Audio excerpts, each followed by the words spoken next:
Hello guys. Welcome है आप लोगों का voice of trading and investing के 60th एपिसोड में। तो निफ्टी बैंक निफ्टी का एनालिसिस देखेंगे वेडनेसडे के लिए। ठीक है।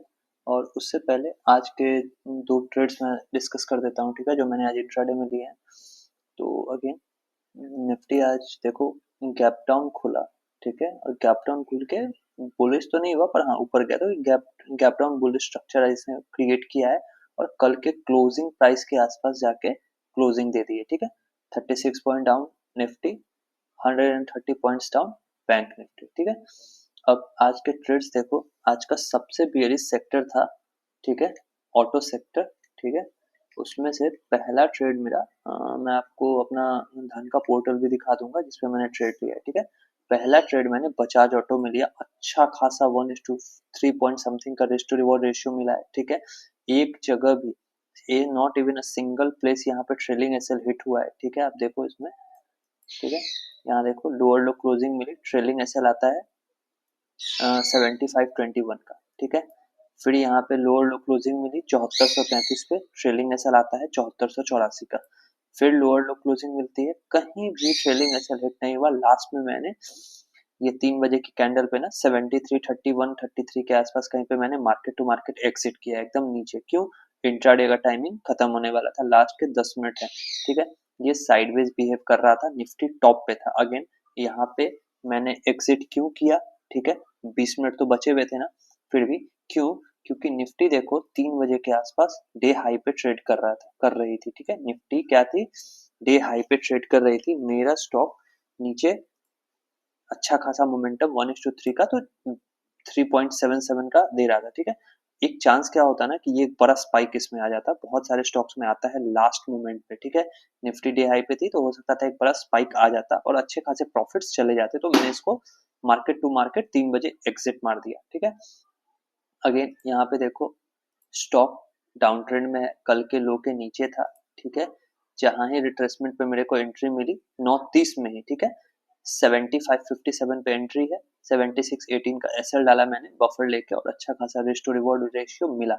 दूसरा ट्रेड हम लोगों का मारुति, जो कि मैंने फ्लैट पे क्लोजिंग की है। ठीक है, मारुति में ना लॉस हुआ है ना प्रॉफिट हुआ है। ठीक है, अगेन आपको मैं पहले ट्रेड सेटअप दिखा दूं। ठीक है, ऑटो सेक्टर अगेन सबसे ज्यादा बेयरिश था। सपोर्ट इसका 11,527 मतलब 11,500 तक का सपोर्ट यहाँ पे डेवलप हुआ पड़ा था। 2 दिन के लो के नीचे स्टॉक ट्रेड कर रहा था। ठीक है, 28 फेब का लो क्या था? 11,811। इस दिन का लो था 11,757, से मतलब लगभग लगभग एक ही आसपास का लो है। तो 2 दिन का लो मैं मानता हूँ कि यहाँ पे ब्रीच हुआ। ठीक है, उसके बाद देखो मार्केट अच्छा खासा कंसोलिडेशन यहाँ पे, मार्केट नहीं मतलब मारुति सुजुकी का स्टॉक अच्छा खासा कंसोलिडेशन यहाँ पे कर रहा था। स्टॉक कंसोलिडेशन के बाद यहाँ पे ब्रेकडाउन आता है। ठीक है, स्टॉक कंसोलिडेशन के बाद यहाँ पे ब्रेकडाउन आता है और इस कंसोलिडेशन हाई का मैं एसएल रखता हूँ। ठीक है, जो कि 66 रुपीज का आता है। अगेन आप 15 मिनट्स में देखो, 15 मिनट्स में भी वही चार्ट है, अच्छा खासा कंसोलिडेशन हुआ।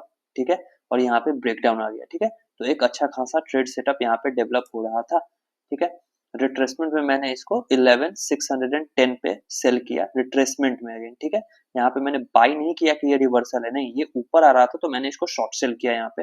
अगेन स्टॉक में स्टॉप लॉस हिट नहीं हुआ है।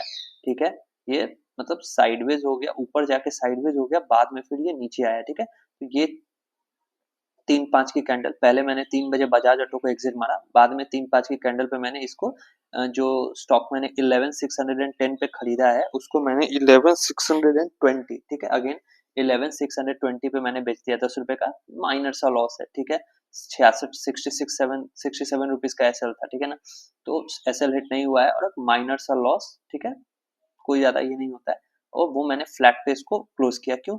इंट्राडे का टाइमिंग्स ओवर हो गया था। 3 बजे के बाद ऐसे भी मैं कोई पोजीशन नहीं रखता हूँ। ठीक है, मैं कोशिश करता हूँ 3 बजे तक पोजीशन को काट के फिर एक बार मार्केट को ऑब्जर्व करता हूँ कि हाँ क्या कैसे क्लोजिंग के टाइम पे चल रहा है। ठीक है, तो सेम टाइम पे मैंने बजाज ऑटो एग्जिट मारा, सेम टाइम पे मैंने इसको, ठीक है, 620 पे एग्जिट मारा। हालांकि उसके बाद ये फिर से 600 के आसपास गया भी था, पर कोई नहीं। ठीक है, अब अगेन यहाँ पे मेरे ऑर्डर बुक देख लो, 2 ट्रेड लिए, एक प्रॉफिट एक लॉस, एक बजाज ऑटो एक मारुति सुजुकी। ठीक है, ये जो लॉस दिख रहा है ये लॉस नहीं है, एक तरह से आप मानो ब्रेक इवन पे ही एग्जिट मिला है। और बजाज ऑटो तो खैर मतलब धमाकेदार ही ट्रेड था आज का, ठीक है, 1:4 के आसपास का रिस्क टू रिवॉर्ड मिला, उसमें से थोड़ा सा मारुति सुजुकी ने खा लिया, बाकी पूरा का पूरा अपने लोगों का, ठीक है। तो ठीक है ना, ऐसे ही स्टॉक सिलेक्शन या फिर सीखने के लिए, हाँ, जो भी मैं फ्री में बताता हूँ कि हाँ लॉजिक्स मैंने क्या लगाया नहीं लगाया ये वो, आप चैनल को फॉलो सब्सक्राइब कर सकते हो, ठीक है। अब आ जाते हैं निफ्टी बैंक निफ्टी के कल के ट्रेड सेटअप पे, ठीक है। कल के ट्रेड सेटअप पे आओगे ना तो ये देखो सिंपल सा ट्रेड सेटअप है। एक 22,000 का राउंड लेवल का सपोर्ट निफ्टी में आएगा और एक 21,963 का, मतलब क्या, अब मैं पूरी तरह से बेयरिश कब हो जाऊंगा निफ्टी में, जब ये 21,963 को तोड़ेगा। कैसे, अब देखो 1 आवर टाइम फ्रेम में 21,963 से ही बाइंग आई है और एक अच्छा खासा बुलिश कैंडल बना है जिसका आज ब्रेकआउट नहीं हुआ है, प्लस मार्केट हाई पे ही बंद हुआ है, ठीक है। क्या हुआ है, 21,963 से आवरली टाइम फ्रेम में बाइंग आती है और वहीं पे मार्केट हाई पे ही कंसोलिडेट कर जाता है, ठीक है। हाई पे ही मार्केट कंसोलिडेट कर जाता है। अब इसका क्या मतलब है, इसका मतलब ये है कि अगर कल मार्केट ऊपर जाता है तो ज्यादा चांसेस है कि मार्केट 21,200 के तरफ जा सकता है। अगर ब्रेकआउट आता है, अगेन मार्केट बियरिश है, ठीक है, पर ये जो आवरली ट्रेड सेटअप बना है इसके अकॉर्डिंग हो सकता है मार्केट 22,200 को टेस्ट करने जाए, ठीक है। मार्केट क्या करेगा, 22,200 को टेस्ट करने जा सकता है। और अगेन एक चीज ध्यान रखना, 22,500 की रिटेस्टिंग अभी भी नहीं हुई है, ठीक है। बात देखो यहाँ पे डेली टाइम फ्रेम पे 22,500 टूटा, ठीक है, 22,500 से 21,900 आ गया। रिटेस्टिंग या फिर पुल बैक नहीं आया है मार्केट में, अभी भी 3 दिन से मार्केट नीचे बंद हो रही है और आज भी निगेटिव की क्लोजिंग है और एक भी रिटेस्टिंग नहीं हुई है, ठीक है। तो क्या होता है, या तो दो चीज होंगे, या तो मार्केट जाएगा 22,500 को रिटेस्ट करने, ठीक है, वहां पे से फिर कोई रिजेक्शन लेके ये नया लो बनाएगा अगर इसको नीचे जाना है तो, या फिर 22,500 जाएगा फिर 21,900 आएगा, वहां पे डबल बॉटम का या फिर ट्रिपल बॉटम का कुछ भी ऐसा स्ट्रक्चर बना के मुड़ेगा, या फिर ये यहाँ से हो सकता है 22,300 ही जाए और वहां से रिजेक्शन लेके फिर से एक पुल बैक ले, ठीक है। रिटेस्टिंग कहाँ कहेंगे, जब ये 22,500 आएगा तब रिटेस्टिंग होगा। 22,500 से पहले 300, 350, 250, 400 भी आता है और गिरना शुरू होता है तो हम लोग उसको पुल बैक बोलेंगे, ठीक है। मार्केट में ये सेल ऑफ आया, एक सेल रैली आई, एक बाइंग लेग छोटा सा क्रिएट होगा जिसमें नया हाई नहीं बनेगा और फिर से सेल ऑफ आएगा, उसको बोलते हैं पुल बैक, ठीक है। तो एक पुल बैक भी आ सकता है, ठीक है, एक पुल बैक अभी भी पेंडिंग है या फिर रिटेस्टिंग अभी भी पेंडिंग है। तो उस रिटेस्टिंग और पुल बैक को ध्यान में रखते हुए मैं ये कह सकता हूँ कि हाँ ये 963 से ये अभी जो ये स्ट्रक्चर बना पड़ा है आवरली टाइम फ्रेम में, ये एक बुलिश स्ट्रक्चर है इंट्राडे के लिए। लॉन्ग टर्म 1 महीने 1.5 महीने की बात नहीं हो रही है, कल की बात या फिर परसों की 2-3 दिनों की बात है। अगर ये ब्रेकआउट आता है आवरली टाइम फ्रेम पे तो ये 216 तक आ सकता है, ठीक है। तो हम लोगों को एक मेजर रेजिस्टेंस क्या मिल गया, 22,100 का, ठीक है। आप इसको 15 मिनट चार्ट्स पे देखो, ये हम लोगों का एक मेजर रेजिस्टेंस है 22,104 का, ठीक है। इसको आप यहाँ पे रख लो। अब इसको ट्रेड कैसे करना है, तो देखो मान लो मार्केट फ्लैट खुलता है, ठीक है, फ्लैट खुल के 22,100 को निकाल देता है, ठीक है, और उसके बाद कंसोलिडेशन या फिर पुल बैक लेके ब्रेकआउट देता है तो आपका पहला टारगेट 22,216 होना चाहिए, ठीक है। एक छोटा सा रेजिस्टेंस 173 पे है, अगेन एक छोटा सा रेजिस्टेंस 173 पे है तो उसको भी कंसीडर करना। क्यों, बियरिश मार्केट में छोटे छोटे रेजिस्टेंसेस से मार्केट घूम जाता है, ठीक है। तो एक छोटा रेजिस्टेंस 175 है, अगला रेजिस्टेंस सीधा 216 पे है, ठीक है। तो अगर मान लो मार्केट फ्लैट खुल के मान लो जैसे 22,000 पे 22,100 पे खुलता है, ठीक है, वहां से आता है ये 22,100 पे, ठीक है, यहाँ पे कंसोलिडेट करके और ब्रेकआउट आ जाता है, ठीक है। तो पहला टारगेट 175, दूसरा टारगेट 216 का होगा, ठीक है। अब इसमें एक और सिनेरियो है, हो सकता है मार्केट 22,000 के राउंड लेवल पे खुल जाए, ठीक है। ये जो सपोर्ट है, ये देखो ये भी एक सपोर्ट है इंट्राडे के लिए, ठीक है। आज देखो मार्केट मल्टीपल टाइम्स एक बार यहाँ पे आके ऊपर गया, फिर से सपोर्ट पे आया, फिर से ऊपर गया, ठीक है।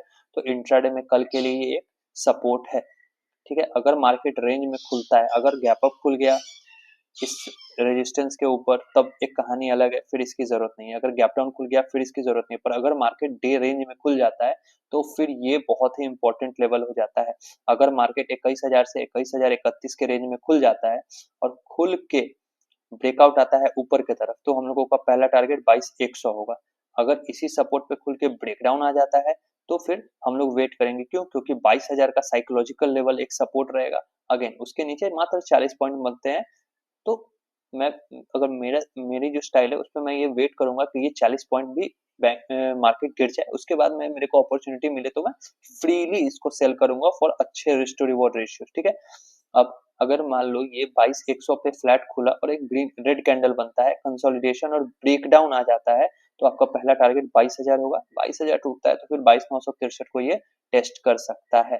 ठीक है, अगर गैप अप खुल जाता है ना 22,114 पे तो वेट करना है। ठीक है, कैसे, एक ग्रीन कैंडल बनी, कंसोलिडेशन हुआ, ब्रेकआउट आ गया। ठीक है, तो पहला टारगेट फिर से अगेन गैप अप में भी 175 और 216 का।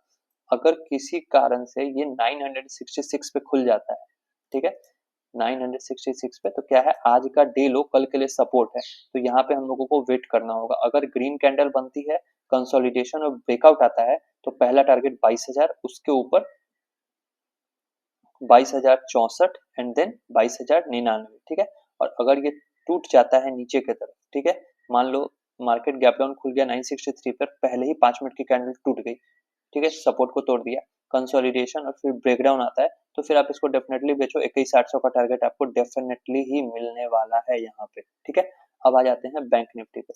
बैंक निफ्टी में आप देखो, वैसे मैंने पिछले 2 दिन से वीडियोस नहीं बनाई है। ठीक है, नहीं, मंडे की वीडियो नहीं बनी है। ठीक है, मैं अवेलेबल नहीं था यहाँ पे। ठीक है, और कल भी वीडियो नहीं बन पाई है। ठीक है, तो सॉरी उसके लिए जो भी देख रहा है, पर हाँ, अपने पुराने वीडियोस में मैंने बोला कि अगर फ्रेश लेवल ऑफ सेलिंग को आना है तो वो आना है बैंक निफ्टी से। क्यों? बैंक निफ्टी अभी भी अपने मेजर लेवल को होल्ड कर रहा है। क्या है, बैंक निफ्टी अभी भी अपने मेजर लेवल को होल्ड कर रहा है, कहीं भी लोअर लो क्लोजिंग नहीं मिल रही है। निफ्टी में देखो 22,500 टूटना था, क्या हुआ, ऊपर से लगातार आया, कंसोलिडेशन हुआ, ब्रेकडाउन आया और सेल ऑफ आ गया। बैंक निफ्टी देखो क्या वैसा स्ट्रक्चर क्रिएट कर सकता है, ऊपर से लगातार आ रहा है, यहाँ पे हो सकता है 1-2 दिन कंसोलिडेट करे और ये भी तोड़ दे। तो अब निफ्टी तो ब्रेकडाउन दे चुकी है। ठीक है, निफ्टी ब्रेकडाउन दे चुकी है। अब ये मेरे को लगता है ना, ये बैंक निफ्टी का वेट कर रही है। अगर बैंक निफ्टी इस लेवल को तोड़ देता है 47,800 को, तो फिर से एक fresh leg of selling Nifty bank Nifty दोनों में आएगी। ठीक है, अभी तक क्या हो रहा था, निफ्टी जो है ना वो सेल ऑफ को लीड कर रहा था। ठीक है, निफ्टी आईटी ऑटो के भरोसे लीड कर रहा था, पर अब निफ्टी बैंक के स्ट्रक्चर को देख के लगता है कि नहीं, ये जो है सो बैंक निफ्टी इसको लीड कर सकता है। आप एक और चीज देखो, मार्केट जब यहाँ पे जनवरी में आया तो एक दिन यहाँ पे सस्टेन किया, अगले दिन देखो हायर हाई क्लोजिंग आई, मार्केट ऊपर निकल गया, फिर से आया, अगले दिन देखो कब आया, एक 27 जन को, अगले दिन हायर हाई क्लोजिंग आई, मार्केट ऊपर निकल गया। इस बार देखो क्या हुआ, मार्केट सपोर्ट पे आया है पर हायर हाई क्लोजिंग नहीं मिली है। ठीक है, मार्केट रेंज में बंद हो गया। ठीक है, 3 मार्च के अंदर, ठीक है, कल के ट्रेडिंग डे के अंदर मार्केट बंद हुआ। मतलब आपने क्या देखा हिस्ट्री पे कि जब जब मार्केट इस जोन पे आ रहा था तो गैप अप हो जाता था या फिर फ्लैट खुल के ये हायर हाई क्लोजिंग मिल जाती थी। ठीक है, मतलब बायर्स एक्टिव थे यहाँ पे। अभी फिलहाल मेरे को यहाँ पे कोई बायर्स एक्टिव नहीं दिख रहे हैं, ये हायर हाई क्लोजिंग नहीं मिल रही है, तो मैं ये मान के चलूंगा कि ये टूट सकता है। ठीक है, ये टूट सकता है। अब इसको कैसे ट्रेड करेंगे, तो आप यहाँ पे देखो स्ट्रक्चर काफी मतलब थोड़ा डिस्टॉर्टेड है, बट अगेन एक रेजिस्टेंस आज आपको ये आवरली टाइम फ्रेम पे आज का हाई मिलेगा। ठीक है, देखो ये भी जैसा निफ्टी क्रिएट किया है वैसा ही बैंक निफ्टी ने भी क्रिएशन करके रखा है। तो अगर कल ये 48,400 के ऊपर निकलता है तो ये 48,583 से लेके 655 का जोन को टारगेट करेगा। ठीक है, क्या करेगा, उस जोन को टारगेट करेगा।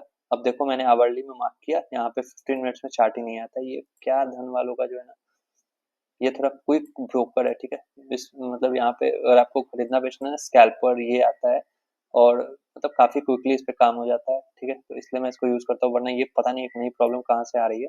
चलो जो भी है, ये है। प्लस एक सपोर्ट आपको यहाँ पे दिख रहा होगा, ये एक सपोर्ट है बैंक निफ्टी का। ठीक है, तो अगेन अगर गैप अप गैप डाउन हो जाता है डे रेंज के ऊपर, ठीक है, आज के हाई और लो के ऊपर नीचे खुलेगा तब तो इसका जरूरत नहीं पड़ेगा, पर अगर डे रेंज में खुल जाता है, मान लो अगर बैंक निफ्टी खुल गया 48,300 पे, तो हम वेट करेंगे 48,400 निकलने का। अगर वो निकलता है तो हो सकता है 500 पे थोड़ा रेजिस्टेंस ले, बट हाँ ये 575 एंड देन फर्दर ये आवरली में क्या दिख रहा है, 676 तक जा सकता है। ठीक है, ये होगा। अगर ये फ्लैट खुल के नीचे आने लगता है तो फिर बेचने की धरभरी मत करना। यहाँ पे देखो 48,100 पे एक सपोर्ट है, अगर 40, अब एक तीसरा सिनेरियो क्या होगा, मान लो गैप डाउन खुल जाता है 48,161 से लेकर 100 के जोन में, 48,100 के जोन में, ठीक है, और यहाँ पे एक रेड कैंडल बनी, कंसोलिडेशन के बाद ब्रेकडाउन आ जाता है, तो फिर अच्छा खासा मेरे को एक 200 पॉइंट का टारगेट मिलेगा। 900 है और ये 100 है, हाँ, 200 पॉइंट का एक अच्छा खासा जोन मेरे को नीचे में मिलेगा, ठीक है। तो अभी बैंक निफ्टी का क्या है, या तो ये इस रेजिस्टेंस पे खुल के ऊपर ब्रेकआउट दे ताकि मेरे को एक 150 से 200 पॉइंट का गैप फिलिंग प्रोसेस हो। अगेन 574 निकलेगा तो ये गैप फिल करेगा, ठीक है, ज्यादा बड़ा गैप नहीं है, पर हाँ 639 तक का गैप ये फिल करेगा, ठीक है। या फिर ये इस सपोर्ट पे, निचले सपोर्ट पे खुल जाए, ठीक है, और इसको ब्रेक कर दे, तब फिर मेरे को एक नीचे 200 250 पॉइंट का जोन मिलेगा, ठीक है। अब किसी कारण से अगर ये 300 पॉइंट का गैप डाउन खुल जाता है 900 के आसपास, 48 900 के आसपास, तो हम लोगों को वेट करना है। क्यों क्यों वेट करना है, यहाँ पे एक मेजर बॉटम लेवल है। Bottom level in the sense कि मार्केट अभी बॉटम नहीं बनाया, पर हमने 2 बार से देखा कि मार्केट वहां से घूम जा रहा है, ठीक है। तो हम लोगों को किसी भी कीमत पे वेट करना होगा कि ये लेवल तो एक्चुअल में क्रॉस होना ही चाहिए, ठीक है। अब मान लो मार्केट 47,925 पे खुलता है, ठीक है, रेड कैंडल बन के आई 850 पे, कंसोलिडेशन के बाद ब्रेकडाउन आ जाता है, ठीक है, कंसोलिडेशन या पुलबैक के बाद ब्रेकडाउन आ जाता है, तो डेफिनेटली आप इसको सेल करो, अच्छे खासे रिस्क टू रिवॉर्ड के रेशियो के साथ आपको ट्रेड मिलेगा, ठीक है। बट अगेन एक चीज याद रखना, डायरेक्ट सेलिंग मत करना, ठीक है, कभी भी प्रॉफिट बुकिंग आ जाती है, ठीक है। तो एक रिट्रेसमेंट, एक पुलबैक के बाद आप जब सेल करोगे तो आपको एक अच्छा सा छोटा सा स्मॉल स्टॉप लॉस मिलेगा और एक अच्छा खासा रिस्क टू रिवॉर्ड रेशियो आपको डेफिनेटली मिल सकता है, ठीक है। बैंक निफ्टी में तो हमने गैप अप डिस्कस किया, ठीक है, खुल के अगर नीचे आने लगेगा फ्लैट खुल के तो नीचे एक सपोर्ट है, सेल नहीं करना है, पर हाँ अगर गैप डाउन खुल, इस सपोर्ट पे गैप डाउन खुल के नीचे आने लगता है, स्ट्रक्चर बनता है कंसोलिडेशन या फिर पुल बैक के बाद, तो हम इसको सेल करेंगे, ठीक है। फिर मैंने डिस्कस किया कि अगर 800 से 900 के जोन में खुलेगा तब क्या करना है, ठीक है। तो इन सारी चीजों को ध्यान रखना है, ठीक है।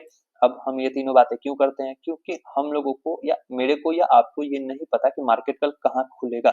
गिफ्ट निफ्टी को देख के आप ये नहीं बता सकते हो, ठीक है। पहले भी कितना बार ऐसा हुआ है कि गिफ्ट निफ्टी 300 पॉइंट डाउन दिख रहा है या अप दिख रहा है, और यहाँ के मार्केट में 100 सवा 100 पॉइंट का गैप अप या गैप डाउन कुछ भी डायरेक्शन में होता है, सेम टू सेम उसके तरह नहीं होता है। तो हम लोगों को क्या है, सारे सिनेरियोज को डिस्कस करना पड़ता है, या फिर आपको एनालाइज करना पड़ेगा। गैप अप खुलेगा तो मैं क्या करूंगा, मेरा ट्रेडिंग प्लान क्या होगा, गैप डाउन खुल जाएगा या फ्लैट खुल के नीचे आने लगेगा, फ्लैट खुल के ऊपर जाने लगेगा, तो मेरा ट्रेडिंग प्लान क्या हो सकता है, ठीक है। ये चीज आपको एनालिसिस करके रखनी पड़ेगी पहले से, निफ्टी बैंक निफ्टी अगर आप ट्रेड करते हो तो, ठीक है। बाकी मैंने बजाज ऑटो और मारुति सुजुकी का जो आज मैंने ट्रेड लिया उसका लॉजिक आपको दिखा दिया है, ठीक है।